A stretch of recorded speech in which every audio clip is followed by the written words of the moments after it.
So ఈ వీడియోలో మనం ఏం డిస్కస్ చేద్దామంటే, లాస్ట్ వీడియోలో మనం ప్రాజెక్ట్ని ఎలా ఇన్స్టాల్ చేయాలి అని చెప్పేసి యాంగులర్ ప్రాజెక్ట్ని మనం ఇన్స్టాలేషన్ ప్రాసెస్ అంతా కూడా ఎలా చేయాలో చెప్పాము. అండ్ మన యాంగులర్ అప్లికేషన్ కూడా రన్ చేయడం కూడా చేశాము. సో మీరు ఆ వీడియో కనుక మిస్ అయ్యంటే మీరు లాస్ట్ వీడియో చూడండి. సో లాస్ట్ వీడియో చూసి మీకు అర్థమవుతుంది మన యాంగులర్ ప్రాజెక్ట్ని ఎలా ఇన్స్టాల్ చేయాలి, ఫస్ట్ యాప్ మనం ఎలా క్రియేట్ చేస్తామని చెప్పేసి. సో ఈ వీడియోలో మనకి ఏం డిస్కస్ చేస్తామంటే, మనం యాజ్ సూన్ యాజ్ మనం ప్రాజెక్ట్ ఇన్స్టాల్ చేసిన తర్వాత చాలా ఫైల్స్ అనేవి మనకు డిపెండెన్సీస్ కానీ నోడ్ మాడ్యూల్స్ కానీ ఇన్స్టాల్ అయ్యాయి. సో వాటన్నిటి గురించి ఏంటి, అసలు వాటి యూసేజ్ ఏంటి, సో వాటి వల్ల మనకి ఏమన్నా యూజ్ ఉందా అని చెప్పేసి మనం చెక్ చేస్తాం అనమాట. So let me show you. So last వీడియోలో మనం ఏం చేసామంటే, ఈ ఫస్ట్ యాప్ అని చెప్పేసి మనం ఒక యాప్ని క్రియేట్ చేసాం. సో మనం ఆ యాప్ క్రియేట్ చేసిన వెంటనే మనకి దానికి తగ్గట్టు యాంగులర్ అప్లికేషన్స్ ఇవన్నీ కూడా, ఈ డిపెండెన్సీస్, ఈ ప్యాకేజెస్ అన్నిటినీ కూడా డౌన్లోడ్ చేసింది అనమాట. సో అసలు వీటి యూజెస్ ఏంటి, అసలు ఈ విఎస్ కోడ్ ఏంటి, నోడ్ మాడ్యూల్స్ ఏంటి, వీటన్నిటి గురించి ఒక్కొక్కటిగా ఎక్స్ప్లెయిన్ చేస్తాను, వినండి. సో ఈ వీడియోకి వచ్చేసి ఎజెండా వచ్చేసి ఇదండి. So angular project over view అనమాట. సో ఇందులో ఏమేమి వాటి గురించి డిస్కస్ చేస్తామంటే, angular project over view. So ఏమేమి ఉంటాయి, సో రూట్ లెవెల్లో మనకి ఏమేమి ఫోల్డర్స్ ఉంటాయి, ఫైల్స్ కానీ కాన్ఫిగరేషన్ ఫైల్స్ ఏమేంటివి ఇందులో, E2E అంటే ఎండ్ టు ఎండ్ టెస్టింగ్ అనమాట. సో మనం టెస్టింగ్ ఎలా చేస్తామని చెప్పేసి, building and running the angular applications. So ఇవన్నీ కూడా మనం ఈ వీడియోలో డిస్కస్ చేద్దాం. సో మీరు ఈ వీడియోని కంప్లీట్ గా చూడండి. సో దాన్ని బట్టి మీకు ఈజీగా అర్థమవుతుంది వీడియో ఏంటంటే. సో ఒక్కొక్కటి అసలు ఈ యాంగులర్ ఫైల్స్ యొక్క యూసేజ్ ఏంటి, సో మనం కోడ్ ఇందులో రాస్తాము, ఆ కోడ్ ఎలా కనెక్ట్ చేస్తాము, ఇందులో చెక్ చేస్తాము అని చెప్పేసి మొత్తం ఈ వీడియోలో ఎండ్ టు ఎండ్ ఉంటుంది. సో మీరు ఈ వీడియోని రిఫర్ చేస్తే చాలు, సో మీకు అంతా అర్థమైపోతుంది. సో ఇంకెందుకు ఆలస్యం, ఈ వీడియోని స్టార్ట్ చేద్దాం. సో ఫస్ట్ స్టెప్ వచ్చేసి యాంగులర్ ప్రాజెక్ట్. సో మనకి ఈ ఫస్ట్ యాప్ అని చెప్పేసి ఒక యాప్ ని క్రియేట్ చేసాం. సో ఈ యాప్ క్రియేట్ చేస్తే మనకి ఏమయ్యాయంటే, ఇవన్నీ ఫోల్డర్స్ అండ్ ఫైల్స్ తో క్రియేట్ అయ్యాయి అనమాట. సో వాటి గురించి ఒక్కో దాని గురించి డిస్కస్ చేద్దాము. So root structure. సో మనకి ఇది అన్నమాట. సో ఇది విజువల్ రిప్రజెంటేషన్, ఇది జస్ట్ టెక్స్ట్ రిప్రజెంటేషన్ అనమాట. సో మనకి ఇలా ఉంటుంది అనమాట. సో ఎస్ఆర్సి లోపల యాప్స్ అసెట్ అని చెప్పేసి చూడండి, ఎస్ఆర్సి లోపల యాప్ అసెట్స్ ఇవన్నీ ఉంటాయి. సో వీటన్నిటి గురించి మనం డిస్కస్ చేద్దాము. సో ఇవి ఎందుకు యూజ్ అవుతుంది, ఈ ఎస్ఆర్సి ఏంటి, యాప్ ఏంటి, అసెట్స్ ఏంటి అని చెప్పేసి, ఎన్వైరన్మెంట్స్ అని, ఈ ఇండెక్స్, ఈ ఫైల్స్ గురించి అండ్ వెర్షన్ ఫైల్స్, వీటన్నిటి గురించి మనం డిస్కస్ చేద్దాం. సో మెయిన్ వచ్చేసి మనకి ఏదైనా అప్లికేషన్ అనేది కూడా స్టార్టింగ్ ఎక్కడ అవుతుందంటే ఈ ఎస్ఆర్సి డైరెక్టరీ అనమాట. సో ఈ ఎస్ఆర్సి డైరెక్టరీ అనేది చాలా మెయిన్ అనమాట. సో ఎందుకంటే మనం ఇందులోనే మనం కోడ్ రాస్తాము, ఇందులోనే మనం డెవలప్ చేస్తాము, ఇందులోనే దీన్నే మనం రన్ చేస్తాం. సో ఈ యాప్ అనేది ఇలా ఉంటుంది అనమాట ఇన్సైడ్ దట్. సో ఈ యాప్ ఫోల్డర్లో మనకి ఈ ఫైల్స్ ఉంటాయి, చూసారు కదా. ఈ యాప్ మోడల్ కానీ, ఈ కాంపోనెంట్ సిఎస్ఎస్ కానీ, స్పెక్డార్ కానీ, టిఎస్ఎస్ కానీ, మోడల్ కానీ, సో వీటన్నిటి గురించి మనం డిస్కస్ చేద్దాం. సో ఈ ఒక్కొక్క ఫైల్ మనకి ఏమేం చేస్తుంది అని చెప్పేసి. సో బేసిక్గా మనకి ఈ యాప్ రౌటింగ్ మోడల్ ఏం చేస్తుంది అంటే, మనకి ఏమైనా కాంపోనెంట్స్ క్రియేట్ చేస్తాము. సో ఇప్పుడు ప్రజెంట్ అయితే యాప్ అనేది ఒక కాంపోనెంట్ అనమాట. సో బేసిక్గా ఈ యాంగులర్ అప్లికేషన్లో అట్లీస్ట్ 1 కాంపోనెంట్ ఉండాలి. సో ఇది అట్లీస్ట్ 1 కాంపోనెంట్ అనేది మినిమం అనమాట. సో ఈ 1 కాంపోనెంట్ కూడా లేకపోతే మనం యాంగులర్ అప్లికేషన్ రన్ చేయలేం. సో అందుకని చెప్పేసి మనం యాజ్ సూన్ యాజ్ మనం యాంగులర్ ప్రాజెక్ట్ని బిల్డ్ చేయగానే it will give you the component, so which is nothing but app component అనమాట ఇది. సో యాంగులరే దానికై అదే ఇది క్రియేట్ చేస్తుంది. సో ఇది క్రియేట్ చేసేటప్పుడు మనకి ఈ ఫైల్స్ కూడా జనరేట్ చేస్తుంది, ఈ మెయిన్ ఫైల్స్ అనమాట. సో ఇందులో భాగంగా మనకి ఏమేమి యాంగులర్ అనేది ఇన్స్టాల్ చేస్తుంది అంటే యాప్ రౌటింగ్ మోడల్. సో ఇది ఏంటంటే, మనం సపోజ్ అయితే ఇప్పుడు మనకు ఒక అప్లికేషన్ మాత్రమే, యాప్ కాంపోనెంట్ మాత్రమే ఉంది. సో మనం ఫ్యూచర్లో డిఫరెంట్ కాంపోనెంట్స్ క్రియేట్ చేస్తాం. ఒక హోమ్ పేజ్ కాంపోనెంట్ కానీ, హెడర్ కాంపోనెంట్, ఫుటర్ కాంపోనెంట్ అవి. సో వీటన్నిటిని మనం యాక్సెస్ చేయాలి అంటే, ఒక కాంపోనెంట్ నుంచి ఇంకో కాంపోనెంట్కి మూవ్ అవ్వాలంటే మనం ఈ యాప్ రౌటింగ్ మోడల్ అనేది మనకి యూజ్ అవుతుంది అనమాట. సో ఈ యాప్ రౌటింగ్ మోడల్లో మనం కోడ్ రాస్తాం అనమాట. ఈ కోడ్ రాయడం వల్ల మనం ఒక లింక్ ఇస్తే, ఈ లింక్ క్లిక్ చేస్తే ఆ లింక్కి వెళ్ళాలి అని చెప్పేసి, ఈ కాంపోనెంట్కి వెళ్ళాలి, ఆ కాంపోనెంట్ వెళ్ళాలి అని చెప్పేసి మనం వెళ్తుంది అనమాట. కాంపోనెంట్కి వెళ్ళడానికి ఇది హెల్ప్ చేస్తాం. యాప్ రౌటింగ్ మోడల్లో మనం ఈ లింక్స్, పేజ్ లింక్స్ అన్ని కూడా మనం ఇక్కడ మెన్షన్ చేసుకుంటాం. అండ్ నెక్స్ట్ వచ్చేసి కాంపోనెంట్, app.component.css. సో ఇందులో ఏంటంటే, మనం గ్లోబల్ లెవెల్గా కాకుండా మనం ఈ యాప్ కాంపోనెంట్కి ఉండాల్సిన స్టైలింగ్ అని చెప్పేసి మనం ఇక్కడ చేస్తాం అనమాట. ఓకే, సో బేసిక్గా ఫస్ట్ మనం ఇవి 3 ఫైల్స్ గురించి డిస్కస్ చేద్దాం. సో మెయిన్ ఈ 3 అనమాట. సో యాప్ కాంపోనెంట్ అంటే this is the root component of your application. So మన అప్లికేషన్ అనేది మనకి ఇక్కడ నుంచి రన్ అవుతుంది అనమాట. సో ఇది మన root component. It acts as the main container for other component. So ఎక్కడ కాంపోనెంట్ స్టార్ట్ అయినా ఇది act as a main component అనమాట. సో ఈ యాప్ కాంపోనెంట్ అనేది మెయిన్ కాంపోనెంట్ అనమాట. సో మనకి యాంగులర్ ప్రాజెక్ట్ మనం ఇన్స్టాల్ చేసిన తర్వాత so Angular it will automatically download these files అనమాట, యాప్ కాంపోనెంట్ కానీ యాప్ మాడ్యూల్ కానీ. సో అలాంటప్పుడు మనకి యాప్ కాంపోనెంట్ డాట్ టీఎస్ అనే ఫైల్ మనకి మెయిన్ కాంపోనెంట్ ఫైల్గా మనకి యూజ్ అవుతుంది అనమాట. So app dot module dot TS ఇక్కడ మనకు ఉంది ఫైల్. సో ఇందులో ఏంటంటే ఇందులో మనం ఏం చేస్తామంటే సో ఇది రూట్ మాడ్యూల్, ఇది root component. App dot component TS అనేది రూట్ కాంపోనెంట్ అంటే మెయిన్ కాంపోనెంట్, ఇది మెయిన్ కాంపోనెంట్, ఇది రూట్ మాడ్యూల్. సో మెయిన్ ఏవైనా మనం ఇన్స్టాలేషన్స్ కానీ కాంపోనెంట్స్ కానీ ఇంపోర్ట్స్ చేయాల్సిన డిపెండెన్సీస్ కూడా మనం app dot module dot TS ఫైల్స్లో చేస్తాం. సో మనం సంథింగ్ ఒక డేట్స్ కానీ డేట్ రిలేటెడ్ సంథింగ్ కోడ్ రాయాలంటే మనం ఇక్కడ నుంచి ఇంపోర్ట్ చేసుకున్న దాన్ని మనం ఇంపోర్ట్ మాడ్యూల్స్లో క్రియేట్ చేస్తాం అన్నమాట. సో ఇక్కడ ఏవైతే మనం ఇంపోర్ట్ చేస్తామో సో దాన్ని మనం ఇంపోర్ట్స్లో ఈ డిక్లరేషన్స్లో మనం రాస్తాం అనమాట. సో వీటన్నిటి గురించి మనం ఫర్దర్గా డిస్కస్ చేద్దాం. సో ఏంటి ఎలా చేస్తాం, మనం ప్రాజెక్ట్స్ చేసే కొద్దీ మనం చిన్నగా చేసే కొద్దీ మీకు ఇంకా క్లారిటీ వస్తుంది. సో ఈ వీడియోకి అయితే మీరు బేసిక్గా ఈ ఫైల్స్ ఎందుకు యూజ్ అవుతాయి అని చెప్పేసి మీరు అర్థం చేసుకోండి. సో రౌటింగ్ మోడల్ గురించి ఆల్రెడీ డిస్కస్ చేశాను. సో ఇవి కాంపోనెంట్ని క్రియేట్ చేస్తే ఇవి బేసిక్గా మనకి ఏంటంటే 4 ఫైల్స్ అనేవి మనకి క్రియేట్ అవుతాయి అనమాట. సో బేసిక్లీ ఈ యాప్ ఫోల్డర్కి మాత్రం ఈ app routing, app component, app module అనేది మెయిన్ అనమాట. సో సపోజ్ మీరు ఇంకో కాంపోనెంట్ని క్రియేట్ చేద్దాం అనుకుంటున్నారు. సో ఇంకో కాంపోనెంట్ని ఎలా క్రియేట్ చేస్తారంటే చూపిస్తాను. మీకు ఈ ఫస్ట్ స్టెప్ మీకు అవసరం లేదు. సో మనం ఏం చేస్తామంటే ఒక కమాండ్ ఉంటుంది, NGENERAT generate component name. So header అని చెప్పేసి నేను ఒక కాంపోనెంట్ని క్రియేట్ చేద్దాం అనుకుంటున్నాను. సో ఎంటర్ క్లిక్ చేయగానే మనం ఏంటంటే మనం యాంగులర్ అప్లికేషన్ బయట ఉన్నాం అనమాట. సో యాంగులర్ ప్రాజెక్ట్లో లేము. సో ఫస్ట్ యాప్లోకి వెళ్ళాలి. సో ఫస్ట్ యాప్లోకి వెళ్ళాం. సో మళ్ళీ నేను అదే NG జనరేట్ కాంపోనెంట్ని హెడర్ అనే కాంపోనెంట్ని క్రియేట్ చేద్దాం అనుకుంటున్నాను. సో మీరు ప్రీవియస్గా ఇచ్చిన కమాండ్ ఎంటర్ చేయాలంటే మీరు డైరెక్ట్గా అప్ యారో అని క్లిక్ చేసి మీకు ఏమేమి ఎంటర్ చేసాం కమాండ్స్ అనేవి కూడా మీకు చూపిస్తుంది. సో నేను డైరెక్ట్గా అప్ యారో క్లిక్ చేసి ఎంటర్ కొడుతున్నాను. సో మనకి ఇప్పుడు ఏమి క్రియేట్ చేసాము, ఒక హెడర్ కాంపోనెంట్ని క్రియేట్ చేసాం. సో హెడర్ కాంపోనెంట్ అనేది ఇక్కడ క్రియేట్ అయింది. హెడర్ కాంపోనెంట్ ఎలా క్రియేట్ అయిందంటే మనం ఈ NG జనరేట్ కాంపోనెంట్ అని చెప్పేసి మనం CLIలో ఇచ్చామన్నమాట. సో ఆ ఇవ్వగానే మనకి ఏమేమి క్రియేట్ అయ్యాయి, header dot component dot CSS, header dot component dot HTML, header dot component spec dot TS, header dot component dot TS. ఈ 4 ఫైల్స్ అనేవి మనకి క్రియేట్ అయ్యాయి. చూపిస్తాను చూడండి. సో ఇదిగో చూడండి, మనకి ఆ కమాండ్ ఇవ్వగానే ఈ 4 ఫైల్స్ అనేవి మనకి ఇంపార్టెంట్. ఈ 4 ఫైల్స్ అనేవి మనకి క్రియేట్ అయ్యాయి అనమాట. సో మీరు ఏదైనా కాంపోనెంట్ని క్రియేట్ చేస్తే మీకు బేసిక్లీ 4 ఫైల్స్ అనేవి మీకు డౌన్లోడ్ అవుతాయి, క్రియేట్ అవుతాయి. అందులో ఏమేమి ఫైల్స్ అంటే CSS ఫైల్ ఒకటి క్రియేట్ అవుతుంది, HTML ఫైల్స్ క్రియేట్ అవుతుంది, స్పెక్ ఫైల్ క్రియేట్ అవుతుంది అండ్ TS ఫైల్. సో ఈ ఫైల్స్ అన్ని మనం ఏమేమి కోడ్ ఎక్కడ రాసామని చెప్పేసి చెప్తాను. సో మీరు ప్రాజెక్ట్ క్రియేట్ చేసిన వెంటనే మీకు ఈ ఫైల్స్ అనేవి క్రియేట్ అవుతాయి. సో యాప్ కాంపోనెంట్ అనేది బేసిక్ మెయిన్ కాంపోనెంట్. సో ఈ యాప్ కాంపోనెంట్లో మనకి క్రియేట్ చేస్తే మనకి ఈ 5 1 2 3 4 5 6 ఈ 6 ఫైల్స్ వస్తాయి. సో ఇందులో ఏంటంటే ఈ రౌటింగ్ మాడ్యూల్, యాప్ మాడ్యూల్ అనేది తీసేసేయండి. సో తీసేసేయండి అంటే ఇవి మనకి ప్రాజెక్ట్ని రన్ చేయడానికి యూజ్ అవుతుంది అనమాట, టోటల్ ఓవరాల్ ప్రాజెక్ట్ని రన్ చేయడానికి. అండ్ దాంతో పాటు మనకి CSS file, HTML file, spec file, TS file. So ఈ 2 ఫైల్స్ని పక్కన పెడితే మనకి యాజ్ యూజువల్గా కాంపోనెంట్ క్రియేట్ చేసి ఏమేమి ఫైల్స్ క్రియేట్ అయ్యాయో యాప్ కాంపోనెంట్ క్రియేట్ అయినప్పుడు కూడా అవే ఫైల్స్ క్రియేట్ అయ్యాయి. అర్థమైందా? సో అది. సో మీకు ఒక్కొక్క ఫైల్లో మనం ఏమేమి చేస్తామో చూపిస్తాను. అండ్ ఇంకా మనకి యాప్ క్రియేట్ చేసినప్పుడు ఈ అసెట్స్ ఫోల్డర్ ఉంటాయి. సో ఈ అసెట్ ఫైల్లో మనం ఏంటంటే ఇమేజెస్ కానీ వాటి గురించి కూడా వాటిని పెట్టుకుంటాం అనమాట. మన ప్రాజెక్ట్లో ఐకాన్స్ పెట్టుకుంటాం, ఇమేజెస్ పెట్టుకుంటాం. బేసిక్లీ మనం ఏవైతే ఇమేజెస్ కానీ ఐకాన్స్ కానీ అండ్ ఇంకో కొన్ని లోగోస్, ఫాంట్స్ వాటన్నిటిని కూడా మనం అసెట్స్ ఫోల్డర్లో పెట్టుకుంటాం అనమాట. ఈ అసెట్ ఫోల్డర్లో ఏముండవు, నార్మల్గా మన అప్లికేషన్ రిలేటెడ్ కంటెంట్ పెట్టుకుంటాం. And environment TS. సో ఈ ఫోల్డర్ చూడండి ఇక్కడ ఎక్కడ ఉంటుంది అంటే, సో ఈ ఎన్వైరన్మెంట్ TS ఏంటంటే మనకి క్రియేట్ చేసుకోవచ్చు. సో కొన్నిటికి ఏంటంటే యాంగులర్ ప్రాజెక్ట్స్లో క్రియేట్ చేసేటప్పుడు క్రియేట్ అవుతుంది, ఆర్ కొన్ని ప్రాజెక్ట్స్కి క్రియేట్ అవ్వదు. సో అదేమంత ఇంపార్టెంట్ కాదు. సో ఇది బేసిక్లీ మనకి ఎందుకు యూజ్ అవుతుంది అంటే, సో డెవలప్మెంట్కి, ప్రొడక్షన్కి మనకి కోడ్ అనేది ప్రొవైడ్ చేస్తుంది అనమాట. సో మనం డెవలప్మెంట్కి ఒక ఎన్వైరన్మెంట్ అండ్ ప్రొడక్షన్కి ఇంకో ఎన్వైరన్మెంట్ చెప్పేసి క్రియేట్ చేస్తుంది. It contains environment specific settings. Angular allows you to define the different settings for various environments like development and production.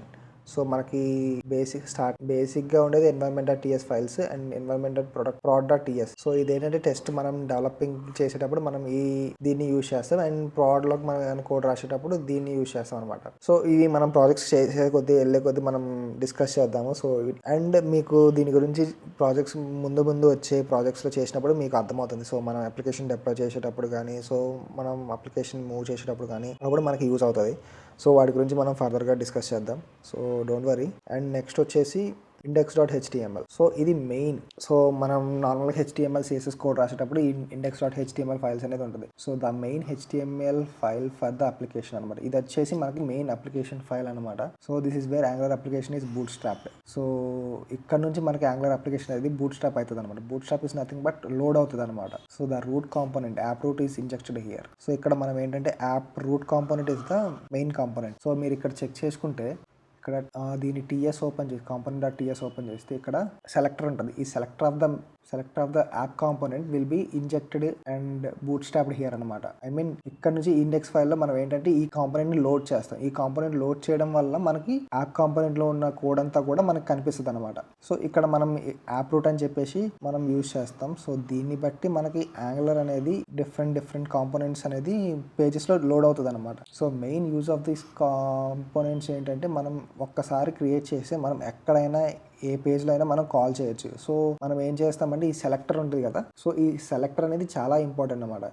ఈ సెలెక్టర్ని యూజ్ చేసి మనం యాప్ రూట్ ఉంది కదా, సో ఈ యాప్ రూట్ని మనం ఇక్కడ డైరెక్ట్గా కాల్ చేస్తాం. సో అప్పుడు మనకి ఏమవుతుందంటే, సో ఈ ఇండెక్స్ HTML ఏంటంటే ఈ బాడీ లోపల మనం డైరెక్ట్గా ఈ కాంపోనెంట్ని కాల్ చేస్తున్నాం. సో ఈ కాంపోనెంట్లో ఏముంటాయి, ఈ కాంపోనెంట్లో HTML ఫైల్స్ దీనికి సంబంధించిన code. So which is nothing but ఈ ఎంటైర్ కోడ్ అంతా కూడా మనం లోడ్ చేస్తాం. ఇండెక్స్ పేజ్ ఏం చేస్తుందంటే, సో ఈ ఇండెక్స్ పేజ్ మనకి యాప్ రూట్ని కాల్ చేస్తుంది. సో ఈ యాప్ రూట్లో ఏముంటుంది, ఈ యాప్ రూట్లో ఉన్నది ఏంటంటే మనకి ఈ యాప్ రూట్ కాంపోనెంట్ అనమాట. ఈ యాప్ రూట్ కాంపోనెంట్లో ఏమైతే కోడ్ ఉంటుందో వీటన్నిటిని కూడా ఇండెక్స్ HTML కాల్ చేస్తుంది. బూట్ స్ట్రాప్ అంటే చూపిస్తుంది అనమాట. అది దీని అర్థం. అండ్ నెక్స్ట్ వచ్చేసి main.ts. ఎవరైనా క్వశ్చన్ అయితే ఇది ఇంటర్వ్యూ క్వశ్చన్ అండి. The main entry point for angular application is main.ts. అర్థమైందా? సో ఫస్ట్ మనకి main.ts. So main entry point అనేది మనకి ఎక్కడ నుంచి స్టార్ట్ అవుతుంది. సో యాజ్ సూన్ యాజ్ మనకి ఇంపార్టెంట్ పాయింట్స్ ఏంటంటే the entry point of angular application is main.ts. So ఇక్కడ నుంచి మనకి బూట్ స్ట్రాప్ మాడ్యూల్ ఉంటుంది. సో ఈ బూట్ స్ట్రాప్ మాడ్యూల్ అనేది మన యాప్ మాడ్యూల్ని లోడ్ చేస్తుంది. సో ఈ యాప్ మాడ్యూల్లో ఏముంటుంది, యాప్ కాంపోనెంట్ ఉంటుంది.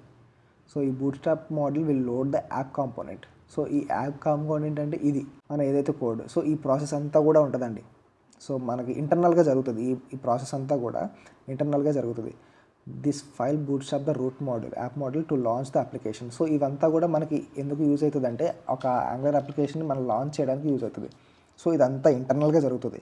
సో ఫస్ట్ మీకు అర్థం అవ్వాల్సింది ఏంటంటే, so entry point for angular application is main.ts. So ఈ main.ts bootstrap the app module. So main.ts will bootstrap the app module.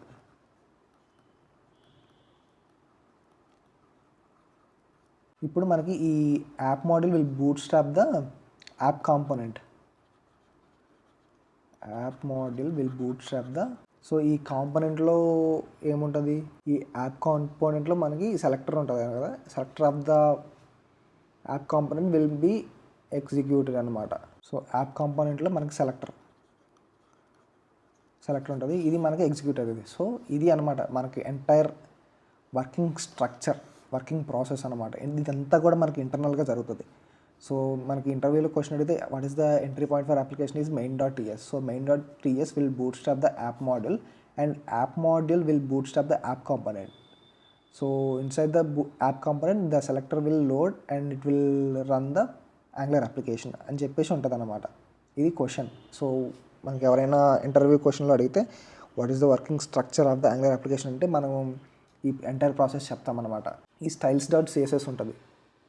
ఈ styles.cssలో మనం ఏంటంటే గ్లోబల్గా పేజ్ లెవెల్ ఎంటైర్ అప్లికేషన్ లెవెల్లో మనం ఏంటంటే కోడ్ ఇక్కడ రాస్తాం. Code means styles, global stylings అన్నీ కూడా మనం ఇక్కడ చేస్తాం. ఇక్కడ ఏదైతే మనం స్టైలింగ్స్ ఇస్తామో అది ఎంటైర్ అప్లికేషన్కి కానీ ఎంటైర్ యాప్కి కానీ ఎఫెక్ట్ అవుతుంది అనమాట. సో ఇక్కడ మనం కోడ్ రాస్తాం అనమాట. So global CSS styles for application you can import other style sheets. So ఇక్కడ నుంచి మనం ఏంటంటే అదర్ స్టైల్ షీట్స్ అంటే మనకి ఏమంటాయి, బూట్ స్ట్రాప్ కానీ అండ్ టైల్ విన్ సిఎస్ఎస్ కానీ, అవి కొన్ని స్టైల్ షీట్స్ అనమాట. టైల్ విన్ సిఎస్ఎస్ చాలా ఉంటాయి అన్నమాట. సో వాటిని మనం ఇక్కడ డైరెక్ట్గా ఇంపోర్ట్ చేసుకోవచ్చు. అండ్ నెక్స్ట్ వచ్చేసి కాన్ఫిగరేషన్ ఫైల్స్. సో ఇప్పుడు అన్నీ మనకి యాప్ ఎస్ఆర్సీలో ఉన్న ఫైల్స్ అన్నిటి గురించి డిస్కస్ చేసాము. అండ్ వీటి అసెట్స్ గురించి డిస్కస్ చేసాము. మెయిన్ పాయింట్స్ ఏంటి, మెయిన్ ప్రాసెస్ ఏంటి అని చెప్పేసి వాటి గురించి కూడా డిస్కస్ చేసాము. ఇప్పుడు ఇవన్నీ కాన్ఫిగరేషన్ ఫైల్స్ అనమాట. సో ఇవి మనకు అంత ఇంపార్టెంట్ కూడా కాదు. సో ఈ కాన్ఫిగరేషన్ ఫైల్స్ అంటే ఇవి ఆటోమేటిక్గా మనం అప్లికేషన్ రన్ చేయగానే, మన అప్లికేషన్ని క్రియేట్ చేయగానే ఇవన్నీ కూడా బ్యాక్ ఎండ్ మీన్స్ ఇంటర్నల్గా జరిగిపోతాయి అనమాట. ఈ Angular.jsలో మనకి నోడ్ మోడల్స్ అన్నీ కూడా. సో సపోజ్ నువ్వు కూడా ఒక ఇంపోర్ట్స్ చేసావు, ఒక లైబ్రరీని ఇన్స్టాల్ చేసావు. సో ఆ లైబ్రరీ ఫైల్స్ రిలేటెడ్ డేటా అంతా కూడా, మెటా డేటా అంతా కూడా నీకు ఆటోమేటిక్గా వీటిల్లో స్కీమాలో అప్డేట్ అయిపోతుంది అనమాట. సో మళ్ళీ మనం అక్కడికి వెళ్ళి చేంజ్ చేయాల్సిన అవసరం లేదు. Angular.json అనేది ఇది మెయిన్ కాన్ఫిగరేషన్ ఫైల్ అనమాట. చూపిస్తానండి. సో ఇది ఇక్కడ ఏంటంటే మన ప్రాజెక్ట్ స్ట్రక్చర్ కానీ, మన ప్రాజెక్ట్ సంబంధించిన లైబ్రరీస్ కానీ వీటన్నిటినీ కూడా మెయిన్గా ఇక్కడ స్టోర్ అవుతూ ఉంటాయి అన్నమాట. సో వీటిలో మనం అసలు కోడింగే చేయమన్నమాట. సో ఇది just internal purpose. Configuration files package.json. So మనకి package.json. సో వీటన్నిటికీ మన ప్రాజెక్ట్ రిలేటెడ్ వెర్షన్స్ ఏంటి, మన ప్రాజెక్ట్ సంబంధించిన ఫార్మ్స్ వర్షన్స్ ఏంటి, ఎలా స్టార్ట్ చేస్తాం, ఎలా బిల్డ్ చేస్తాం, ఎలా టెస్ట్ చేస్తాం అని చెప్పేసి ఇవన్నీ కోడ్ అనమాట. సో మనం ఇది అంతా కూడా అంత ఇంపార్టెంట్ కాదు. package.json. అండ్ నెక్స్ట్ వచ్చేసి tsconfig. ఇదంతా టైప్ స్క్రిప్ట్ కాన్ఫిగరేషన్ ఫైల్ అనమాట. Configuration file. సో ఇది కూడా మనకు అవసరం లేదు. And E2E testing. ఇవి కొన్ని మోడల్స్ క్రియేట్ చేసేటప్పుడు మనకి బిల్డ్ చేసినప్పుడు కానీ, సో ఇదంతా కొన్ని మనం యాంగులర్కి టెస్ట్ చేసినప్పుడు, మనం ఒక యాంగులర్ క్రియేట్ చేసిన అప్లికేషన్ని టెస్ట్ చేయాలనుకుంటున్నాం. సో టెస్ట్ చేయాలి అనుకున్నప్పుడు మనం ఏంటంటే కొన్ని సాఫ్ట్వేర్స్, కొన్ని ఫ్రేమ్వర్క్స్ ఉంటాయి, కర్మా అండ్ జాస్మిన్ అని చెప్పేసి. ఇందులో మన కర్మా అండ్ జాస్మిన్. సో ఇవన్నీ ఫ్రేమ్వర్క్స్, ఈ రెండు ఫ్రేమ్వర్క్స్ అనమాట. So which will helpful to test the angular application. అన్నీ కరెక్ట్గా వర్క్ అవుతుంది అని చెప్పేసి మనం చెక్ చేయడానికి ఇవి యూజ్ చేస్తాం, end to end testing. So ఇవన్నీ కూడా మనం ng టెస్ట్ అని చెప్పేసి ఒక కమాండ్ ఉంటుంది. ఆ కమాండ్ ఇవ్వగానే మనకి దానికి రిలేటెడ్ ఫైల్స్ అన్నీ కూడా ఈ E2E ఫోల్డర్లో క్రియేట్ అవుతాయి. అండ్ కర్మా ఇప్పుడు అలా క్రియేట్ అవ్వలేదు. సో ఇప్పుడు ఏంటంటే జస్ట్ ప్రాజెక్ట్ క్రియేట్ చేసాం కాబట్టి మనం జస్ట్ అలా క్రియేట్ అయ్యాయి. సో ఇక్కడ చూసారుగా టెస్ట్ చేయడానికి ఈ కమాండ్ ఇచ్చినప్పుడు మనకి అప్పుడు ఆ E2E టెస్టింగ్ ఫోల్డర్ అని చెప్పేసి క్రియేట్ అవుతుంది. సో మనం ఫర్దర్గా చెక్ చేసేటప్పుడు చూద్దాం. ఈ Kaaram config files just normal. And building and running the application. So మనం లాస్ట్ వీడియోలో డిస్కస్ చేసినప్పుడు మనం ఎలా రన్ చేస్తామని చెప్పేసి చెక్ చేస్తాం. సో ng సర్వీస్ చేసి మనం అప్లికేషన్ రన్ చేస్తాం. బట్ మనం ng బిల్డ్ మీన్స్ ప్రొడక్షన్ కోడ్ని మనం క్రియేట్ చేయాలనుకుంటే ng బిల్డ్ యూజ్ చేసి మనం ప్రొడక్షన్ రెడీ కోడ్ని బిల్డ్ చేస్తాం. Production ready code. సో ఇది guys. So working structure and working structure, file structure అనమాట ఇది. సో బేసిక్లీ మనం కోడ్ ఎందులో రాస్తామని మీకు డౌట్ ఉంది. సో మనకి కోడ్ ఎక్కడ రాస్తాము అంటే ఈ ఎస్ఆర్సీలో యాప్లో ఉంది కదా. సో యాప్ లోపల మనం ఫోల్డర్స్ కానీ కాంపోనెంట్స్ కానీ క్రియేట్ చేస్తాం. సో ఈ యాప్ కాంపోనెంట్స్లో మనం ఈ CSS రిలేటెడ్ కోడ్, మనం HTML కోడ్ ఏంటి ఇక్కడ రాస్తాం. సో ఇదంతా HTML రిలేటెడ్ కోడ్. ఇదంతా తీసేసి నేను H1 హలో వరల్డ్ అని చెప్పేసి సేవ్ చేశాను. సో మీకు సేవ్ చేయగానే ఇక్కడ ఆటోమేటిక్గా ఇక్కడ కంపైల్ సక్సెస్ఫుల్లీ అని చెప్పేసి వస్తుంది. సో మీరు ఇందాక ఇది ఏంటి ఫస్ట్ యాప్ కదా. సో మీరు చూడండి. సో ఇక్కడ మనం HTML ఫైల్లో మనం కోడ్ రాస్తాం. HTML అంటే UI రిలేటెడ్ కోడ్ అంతా ఇక్కడ రాస్తాం. అండ్ ఈ యాప్ కాంపోనెంట్లో వచ్చేసి మనం బ్యాక్ ఎండ్ లాజిక్స్ కానీ ఇందులో రాస్తాం అనమాట. ఈ బ్యాక్ ఎండ్ లాజిక్స్ ఉంటాయి కదా, బిజినెస్ లాజిక్స్ అన్నీ కూడా దీంట్లో రాస్తాం అనమాట. app.component.ts. మనం స్టైలింగ్కి ఇవ్వాలనుకుంటే ఈ H1 ఉంది. H1కి మనం స్టైలింగ్ ఇవ్వాలనుకుంటున్నాం. సో డైరెక్ట్గా H1 ఫాంట్ సైజ్ అని పెట్టేసి మనం ఇంక్రీజ్ చేద్దాం. Font size equal to 40 pixel save చేస్తాం. సో మనం సేవ్ చేసిన వెంటనే ఇక్కడ కంపైల్ సక్సెస్ఫుల్ అని వస్తుంది. అండ్ ఇక్కడ చూడండి మన టెక్స్ట్ కూడా ఆటోమేటిక్గా అప్డేట్ అవుతుంది. సో అది. సో ఏంటంటే మనం ఈ హెడర్ ఫైల్స్లో సేమ్ హెడర్ కాంపోనెంట్లో కూడా మన HTMLలో కోడ్ రాస్తాం, TSలో బిజినెస్ లాజిక్ రాస్తాం. ఈ స్పెక్ ఫైల్ అనేది మనకు టెస్టింగ్ పర్పస్ కోసం యూజ్ చేస్తాం అనమాట. సో ఈ టెస్టింగ్ పర్పస్ ఏంటంటే యాంగులర్ అప్లికేషన్ కరెక్ట్గా రన్ అవుతుంది, మన కాంపోనెంట్ కరెక్ట్గా రన్ అవుతుంది అని చెప్పేసి చెక్ చేస్తాం అనమాట. సో ఇవంతా కూడా మనం ఫ్యూచర్ వీడియోస్లో చెక్ చేద్దాం. So don't worry. అన్నీ కూడా ఎక్స్ప్లెయిన్ చేస్తాను. So header dot TS, component dot TS ఇవన్నీ ఫైల్స్ మెయిన్గా మీరు గుర్తుపెట్టుకోవాల్సింది ఏంటంటే మనం ఫ్రంట్ ఎండ్ రిలేటెడ్ కోడ్ అంతా కూడా HTML ఫైల్లో రాస్తాం. బ్యాక్ ఎండ్ రిలేటెడ్ కోడ్ అంతా కూడా బ్యాక్ ఎండ్ మీన్స్ ఫంక్షనాలిటీ కానీ బిజినెస్ లాజిక్ రిలేటెడ్ కోడ్ అంతా కూడా TS ఫైల్లో రాస్తాం. అండ్ స్పెక్ ఫైల్ వచ్చేసి మనం టెస్టింగ్ పర్పస్ కోసం రాస్తాం. సో ఈ 4 ఫైల్స్ అనేవి మనం ఒక యాప్ క్రియేట్ చేసినప్పుడు ఆటోమేటిక్గా క్రియేట్ అవుతుంది. సో దాని కమాండ్ ఏంటంటే ng జనరేట్ కాంపోనెంట్ నేమ్. అర్థమైందా? సో చెప్తానండి, ఇక్కడ ఉంటుంది ng జనరేట్ కాంపోనెంట్. ఈ హెడర్ అనేది కాంపోనెంట్ నేమ్ అనమాట. సో ఈ వీడియో అంతే గైస్. సో మీకు ఏమన్నా డౌట్స్ కనుక ఉంటే ఈ వీడియో గురించి మీరు కామెంట్ సెక్షన్లో మెన్షన్ చేయండి. సో PDF అంతా కూడా మీ ప్రాసెస్ అంతా కూడా మీకు కావాలంటే కింద డిస్క్రిప్షన్లో మెన్షన్ చేస్తాను. వీడియో కనుక మీకు నచ్చినట్లయితే మీ ఫ్రెండ్స్ అండ్ ఫ్యామిలీకి షేర్ చేయండి. సో ఎందుకంటే మీకు ఎండ్ టు ఎండ్ కంటెంట్ మొత్తం క్లియర్ కట్గా ఇవ్వాలని చెప్పేసి నేను ఇంత టైం తీసుకుంటాను ప్రతి వీడియోకి. సో ప్రతిదీ కూడా ఎక్స్ప్లెయిన్ చేస్తూ ఏమేమి ఎలా ఉంటాయని చెప్పేసి. సో మీకు ఏమైనా డౌట్స్ కనుక ఉంటే, మీరు ఏమైనా డిఫికల్టీస్ ఫేస్ చేస్తుంటే ఎక్కడైనా సో కమెంట్ సెక్షన్లో మెన్షన్ చేయండి, నేను ప్రతిదానికి రిప్లై ఇస్తాను. So that's it guys. So ఇప్పుడు ఏంటంటే ఇదంతా మనం ఒక యాంగులర్ అప్లికేషన్ ఎలా క్రియేట్ చేయాలి, ఇందులో ప్రాజెక్ట్ స్ట్రక్చర్ ఏంటి, ఇందులో కోడ్ రాస్తాము, అవన్నీ వాటి గురించి చెప్పాము. సో నెక్స్ట్ వచ్చేసి మనం యాంగులర్ అప్లికేషన్స్ని క్రియేట్ చేసి మనం ఒక ప్రాజెక్ట్ని ఎలా బిల్డ్ చేయొచ్చు అని చెప్పేసి వీడియోలో డిస్కస్ చేస్తాను అనమాట. సో వీడియో మొత్తం స్కిప్ చేయకుండా మొత్తం చూడండి, మీకే అర్థమవుతుంది అసలు ఏంటి ప్రాసెస్ ఏంటి అని చెప్పేసి. ఈ వీడియోతోటి మనకి ఏమేమి అయిపోయాయి అంటే వాట్ ఈస్ యాంగులర్ అయిపోయింది, setting up development environment, angular project structure, ఈ 3 ఇంట్రడక్షన్ టు మొత్తం అయిపోయింది. ఇంట్రడక్షన్ టు యాంగులర్ అయిపోయింది. సో నెక్స్ట్ వీడియో నుంచి మనకి ఏంటంటే angular fundamentals. So angular fundamentals అంటే సో వీటిలో వచ్చే టాపిక్స్ అన్నిటి గురించి డిస్కస్ చేద్దాము.